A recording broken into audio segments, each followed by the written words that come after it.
everyone, thanks for joining us.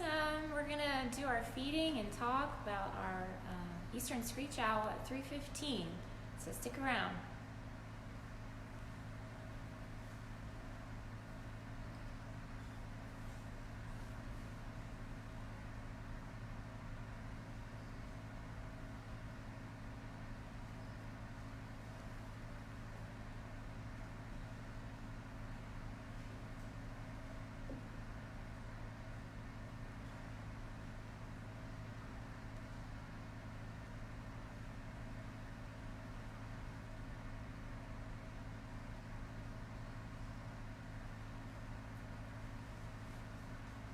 Alright, you ready, girl? Hey everyone! This is Holly here from Daggerwing Nature Center, and I have Artemis with me. She is an Eastern Screech Owl, and we're happy to do a little talk and feeding for everyone today at home. We are not open to the public, but we're happy that we could still educate and say hello from Daggerwing Nature Center. So we do our feedings every day at 3:15 with a different animal ambassador. Today we have our Eastern Screech Owl Artemis, and tomorrow we'll have our gator feeding, hopefully at 3:15. So thanks for sticking around and joining us today. So Artemis is an Eastern Screech Owl, and she's about 7 years old, and we have her from when she was just an owlet. She was in a tree in a nest, and that tree had to be cut down because it was growing on top of a power line. And unfortunately, her nest fell to the ground with a bunch of her siblings, and so ever since then, she's had to be in the care of various wildlife centers, and so that's why she's with us here today. So we have her to teach everyone about this beautiful owl and educate everyone at home and that comes to visit us. So Eastern Screech Owls can be found all over the eastern North America, east of the Rocky Mountains, so anywhere from South Canada to Mexico, all the way across the East Coast and down in Florida. She is a very popular owl, very commonly found. They primarily live in any trees, really, the woods, suburbs, parks, even in your backyard. So they're year-round. They're non-migratory, so you may even have her in your yard and you don't even know it. So they do love to perch themselves in those trees, and especially it's a great place for them to do their hunting. So Eastern Screech Owls are nocturnal, and they can even be, which means they're active at night. They can also be crepuscular, which means that they are active in the dusk and dawn hours. So anytime that their prey is out and about, that's when they're going to be out ready to hunt. So they will perch themselves on a tree, and with their amazing hearing and vision, they will find their prey scurrying about or flying around them. So they eat a variety of things, insects, songbirds, mostly mammals and small little rodents like mice, for example, which just so happens to be on her menu today. So we feed Artemis every day a variety of different frozen mice. So we do give her small, medium, a large mouse even, and sometimes we give her a chick. And so she will eat that prey in the wild, normally whole. So she does have an incredible beak. All birds of prey have a beak. Birds do not have teeth, okay? So they use their beak to shred their prey if they need to. But Artemis, for the most part, will swallow her prey whole. So I have an example of just to show you a little bit about what we're feeding her today, if we have it here. So it's just an example of a couple of her mice that we give her, and maybe she's eyeballing it. Last time she sort of talked to us about it. So they'll see their prey scurrying over the ground from up high, and with their incredible vision, they can see at night. So they have these ginormous eyes, which allow lots of light to be captured, and they can also see in low light conditions because they have photoreceptive cells called rods. You and I have these as well, but they have many more of them. So they're able to capture in all that light, and they can really see in these low light conditions very well. They can also hear their prey as well, and a lot of people think that all owls have asymmetrical hearing, and that's not necessarily true, but it does give them that incredible advantage to find their prey. And some people even think that the Eastern Screech Owl, along with the great horned owl, her ear tufts, they think that those are her ears. They are not. Her ears are actually just used for camouflage and sort of the eyebrows of an owl, okay? They can express how she's feeling, if she's alert, if she's sort of scared. But they're great camouflage to use up against a tree, and you will not see this owl hiding there. So she has her incredible vision to see her prey and that incredible hearing. If anyone were to take your fist at home, you can try this, and put it up against your eye, you see your eye, that fist is a big eyeball compared to the rest of your head. And I have a skull here too to show you guys.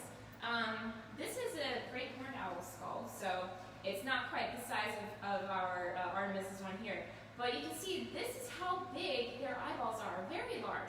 So they're so big, which is fantastic for them to see, but they can't have any muscles to move their eyes because there's just no room for it.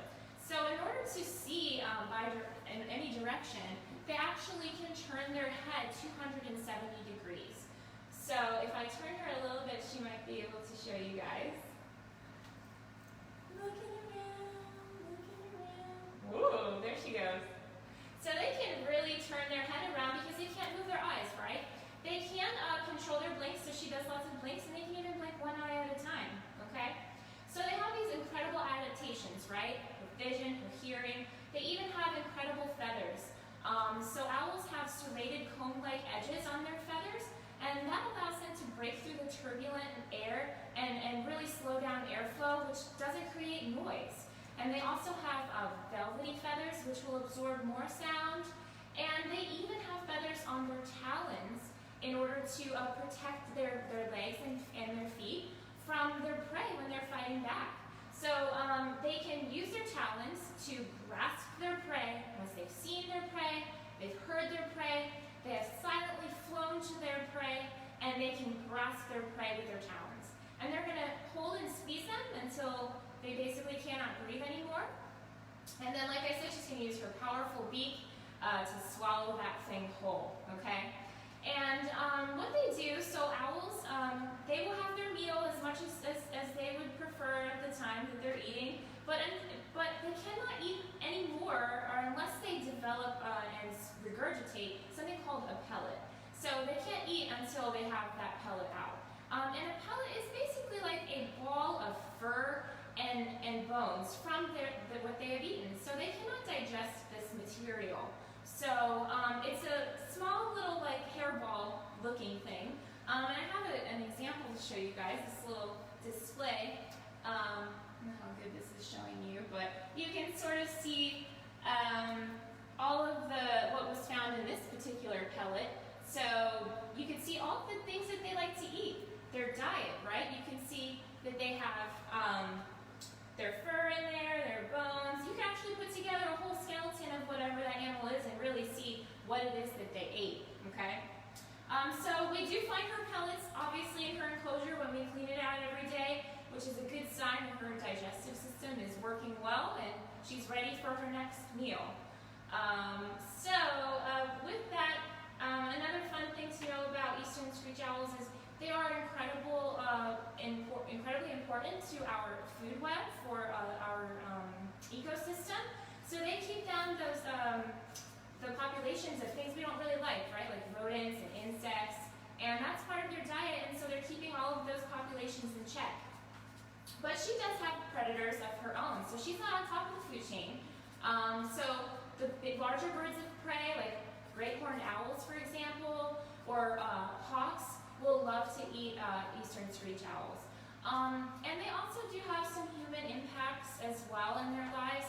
So obviously their habitat destruction from our overdevelopment, and as well as some pesticides in the rodents that they eat can affect their offspring with birth defects and things like that. So humans do have an impact on this species of owl, but their numbers are doing great. Last time I checked, they're increasing, and she's a very popular owl in South Florida and all over North America. And we're so happy that we have her here with us to show you guys. So you guys have any questions, put them in the comments and we'd love to answer them.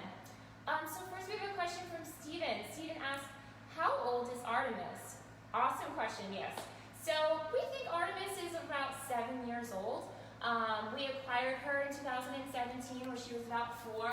And so now, January is when we estimate her birthday is, so she's about 7 years old. Great question, Stephen. Yeah. Then we have any more questions? Just bring them into the comments. So her name, Eastern Screech Owl. So we think maybe she has like a screeching type of sound or call, right? It's more like a trill, and we have this cool device that has sounds, and maybe she'll make a sound for you when we're going to play the Eastern Screech Owl call.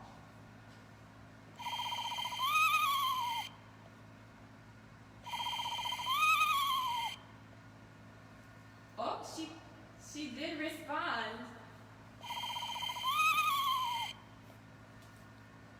Well, she did respond. She did react to it, which is really cool.